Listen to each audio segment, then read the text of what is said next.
হাজার খানেক অ্যাকাউন্ট আছে এক এনআইডিতে, হাজারের উপরে এক এনআইডিতে। মানে আমরা শুনতে চাচ্ছি আপনাদের কাছে কোনো লিস্ট আছে এটা ভেরিফাই করতে পারবেন আপনি? এটা একটা নাম্বার আছে আমাদের বিএর কাছে, সেটা ভেরিফাই করতে হবে। সরি নেই যদি বলে 1 লাখও খুলে আপনাকে থেকে ভেরিফাই করতে হবে, তাকে রিজেক্ট করতে হবে, তাকে ট্র্যাক ডাউন করতে হবে। এই আপনাদের ডাটাবেসে তো নাই। কিন্তু একটা বিষয় আরেকটা খুলতে গেলে আপনি ব্লক করে দিবেন। আপনারা ইউএসএসডি দিয়ে অ্যাকাউন্ট খোলার অপশন করে দিয়েছেন। ওটা তো বন্ধ হয়ে আছে।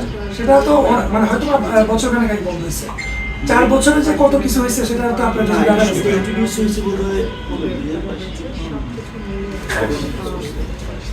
আসলে আপনাদের এখানে বিশাল বড় একটা অনিয়ম হয়েছে এবং সেটা আপনারা কনসার্ন ছিলেন, তারপর আপনারা এটা করেছেন। এটা একটা বেসিক একটা কমন একটা জিনিস।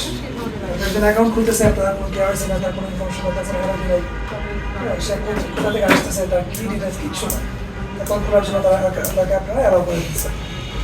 এটা তো আপনারা জেনে বুঝে সব কিছু করেই তো এটা করবেন।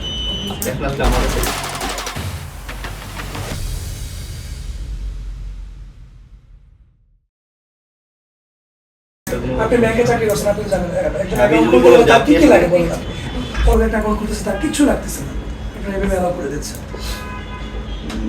এটা তো দায়ভার তো সবার আপনাদের, যে যে ডিপার্টমেন্টের কথা বলেন দায়ভার আপনাদের সবার কাছে হোক।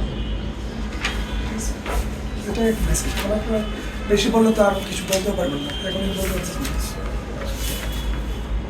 আপনাদের এই যে commercial team, finance team, IT team, business assurance team, এরা কেউ আছেন?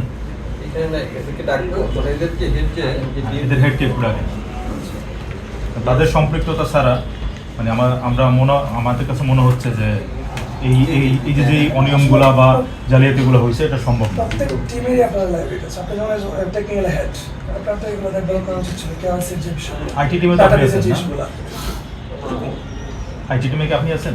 আইটি টিম আমার আন্ডারে। আচ্ছা, তো ওইটাই তো বলছি।